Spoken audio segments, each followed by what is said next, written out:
meron lang tayong pupuntahan. Malapit lang dito sa amin.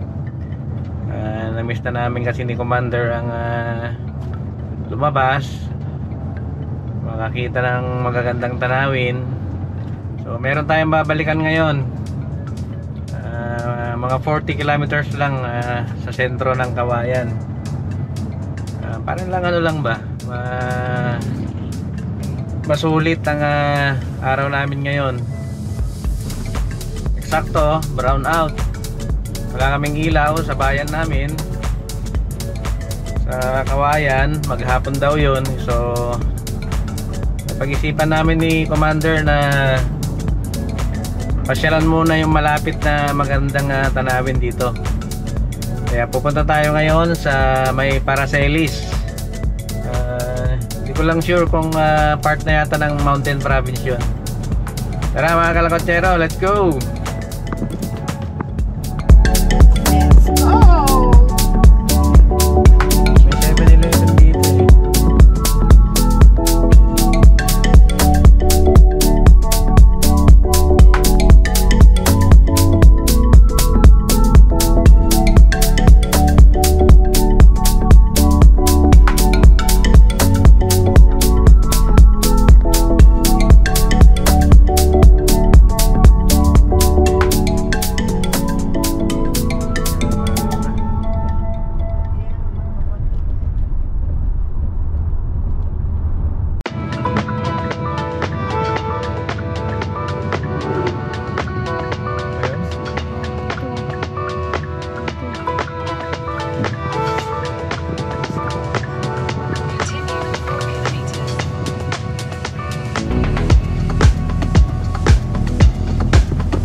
Yun, malapit na tayo mga kalakotsero.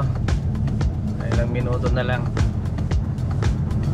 Talagang kung mahilig ka sa biyahe, hindi natin maiwasan na gusto mo biyahe ng biyahe. Kaso may mga obligasyon din tayo. May trabaho si Mrs. Ako naman ganun din. Meron din na obligasyon.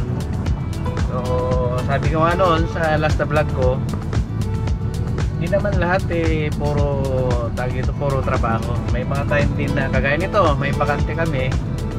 Kaya sasamantalahin namin to para lang may pasyal namin kayo. Malapit lang, mga 10 to 15 minutes na lang tayo. Ang sabi, may mga bago daw na attraction dito sa may Paracelis. So tingnan natin mga kalakotsero.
Nature. Tayo, mahilig tayo sa nature. Ayan na, bakit na tayo? Konting kembot na lang mga kalakotsero, doon na tayo.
Order muna tayo ng breakfast.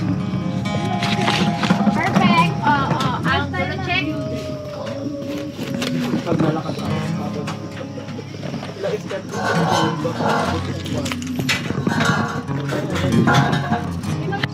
Breakfast muna tayo.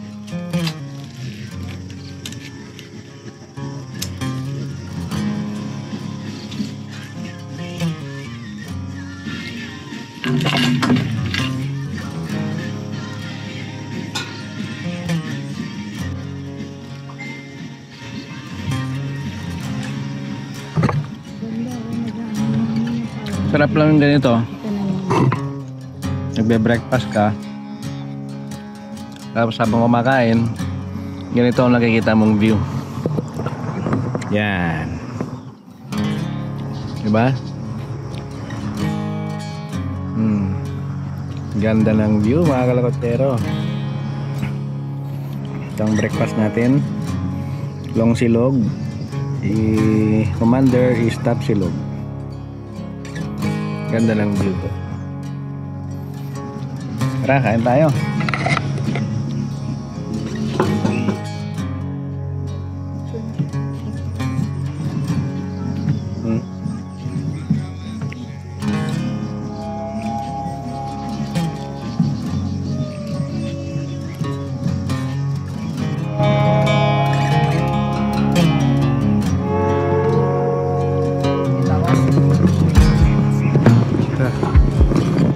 Yun. Bye for now, Yalida. Balik ta lang ulit. Ikot-ikot. Ano pangalan mo? Beb. Oh, paalam tayo kay Ma'am Beb. Ayan, sasala kita sa ano. Becoming lakotsero, ano mo lang. Oh. Thank you, bye. Nasaan na yan naman? Wala ka na naiwan? Ano yung sa'yo? Wala na. Wala naman. Wala. Tayo dito. Dalawa tayo. Yun. Ganun lang. Dahil medyo mainit na. Balik na ulit. At least napagbigyan ng konti ang hilig ng aming mga katawan sa paglibot-libot pagpunta sa mga magagandang lugar. Kung mag-ano pa lang yan, Ayun, time check 8:20 in the morning. Tapos na tayo dito sa Yalida. Balik na. Tignan natin kung saan pa tayo may madadaanan pa tayo doon na yung last na vlog ko, yung ginagawang attraction, pero kanina kasi close. So tingnan natin kung makapasok tayo or maaga pa kasi kanina kaya close. Pero kung sarado talaga, subukan natin paliparan. Let's go!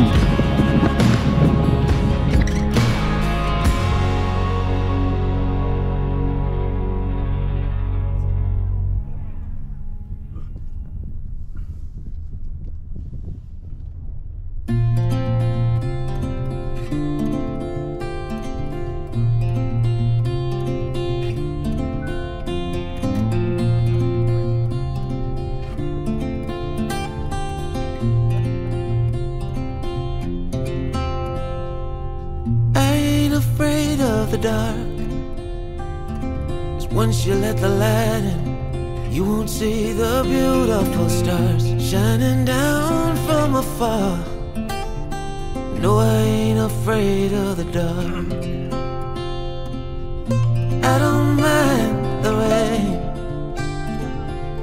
bringing life back. We can breathe again when dealing with the pain. No, I don't mind the rain. And ooh, that's the way it goes. Life will teach you what you need to know. And ooh, like a you need to go. Getting old don't bother me, 'cause with eyes that's been through life, it's so much easier to see who I am and who I wanna be. No, getting old don't bother me. Truth can be a bitter pill, but it'll do you right, set you free the way a lie never will. Like climbing up the Yung parte steepest yung hill. yung pupuntahan sana namin, kaso sarado pa talaga. Hindi ko alam kung anong dahilan, siguro hanggang ngayon di pa tapos. Kaya subukan na lang natin na paliparan ng drone.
Yun, nakita nyo na yung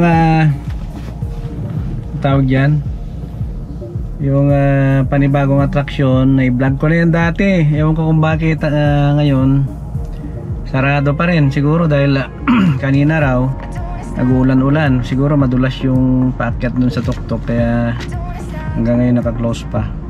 Hindi ako sure kung yun nga yung dahilan. So anyway, nakita nyo naman yung palibot nung maganda, lalo na pag nasa tuktok ka, ang ganda, 360 view talaga. Makita mo tong bundok ng Mountain Province ba to. So ayun mga kalakotsero,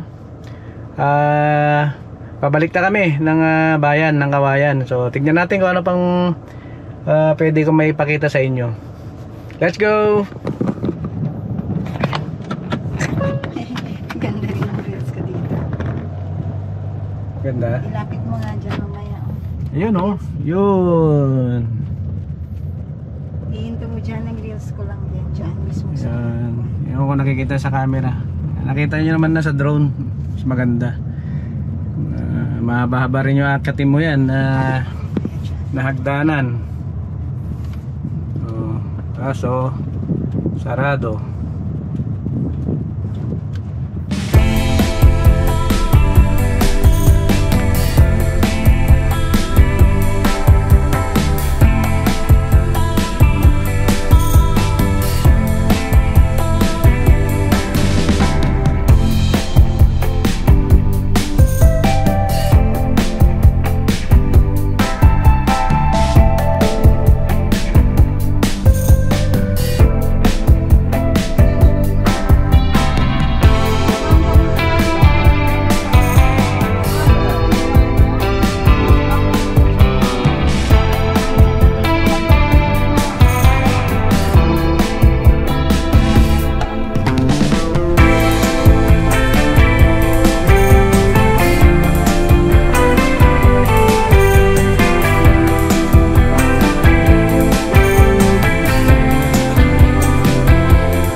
ganun lang, dito na naman tayo sa isang pasyalan dito sa Santiago naman, Santiago City, Isabela, yes, Isabela tayo. Yan.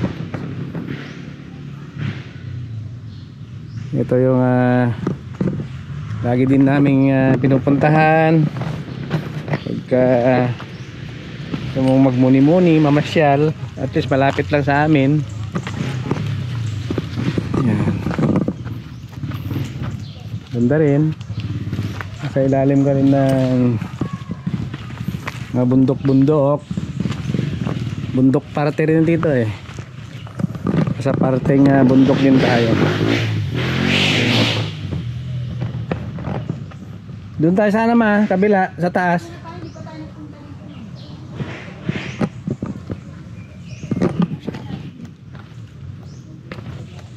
Dulas yung mga bato dyan, dito ako. Yeah.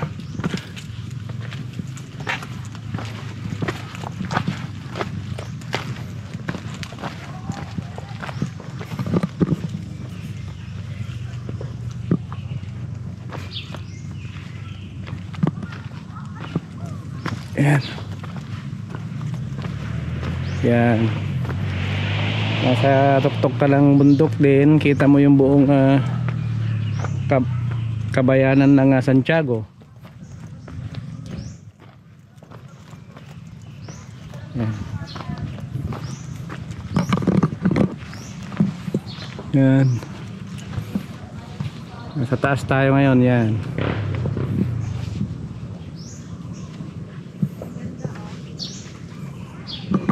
Diba?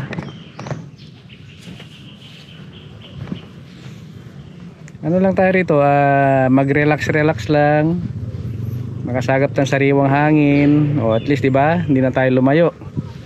Pero pag may pagkakataon, pwede rin tayo lumayo.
Yun.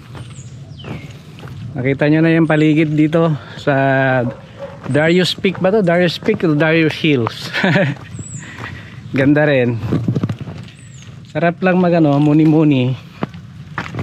Mag nilay-nilay. May din sila dito church and si Mama Mary. Yan.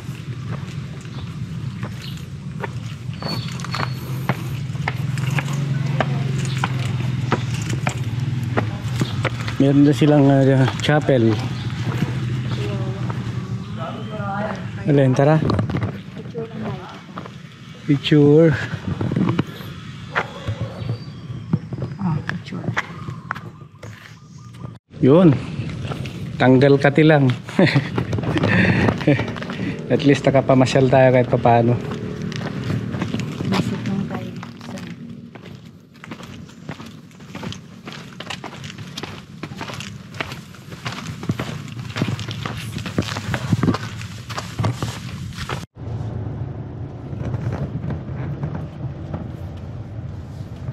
At yun na.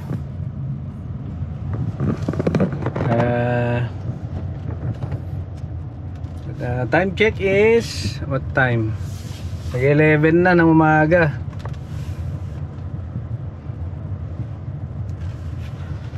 Siguro pauwi na rin tayo. May pasyal ko na kayo sa dalawa na pinupuntahan madalas ng ating mga kapatid dito sa Isabela. Yung mga malalapit, yung si Macbot para sa Elise, saka dito sa Darius Hills ba ito ma? Darius Hills, Santiago, Isabela. Ayan o, may mga nagpipiknik. Magkikain kaya tayo rito. Yan. estudyante. Mga estudyante. Park kasi ito, park. Isang park dito sa Santiago. Oo. Pero pag nagpunta kayo rito, kailangan magbaon. Kasi walang bilihan dito sa sa tuktok. Ewan ko lang. Ayan, may Daryuk House Cafe din pala. Ayan, cafe. Yeah. Meron din pala siyang cafe. Dati binabike namin to from Kawayan. From Kawayan mga mga 60 kilometers. More or less, mga ganun. Pero sa ngayon wala na. Medyo may nagkakaedad na tayo, baka hindi na kayanin pag nagbike. So update na mga kalawatsero ha. Magsabi lang ako sa inyo kung ano pa yung susunod pagkatapos dito. Pababa na tayo ngayon.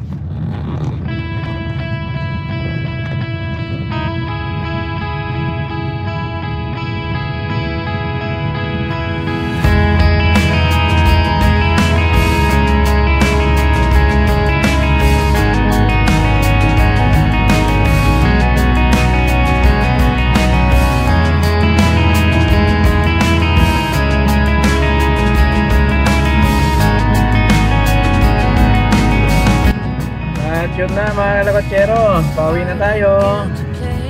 Tapos ng pagtanggal ng kati natin sa pamamasyal. At least nakadalawang tayo ngayon, nakadalawang location. Isa sa Paracelis, Mountain Province. Then doon sa may park, sa may Santiago, Isabela.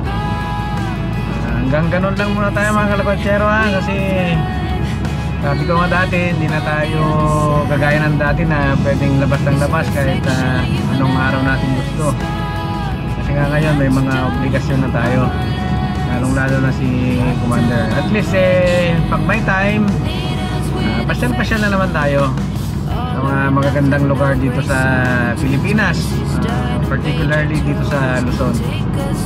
Ingat-ingat tayo lagi mga kalakotsero ha. Hanggang sa muli, ingat-ingat tayo sa mga lakad, doon ang mga pupunta natin. God bless us all. Bye-bye!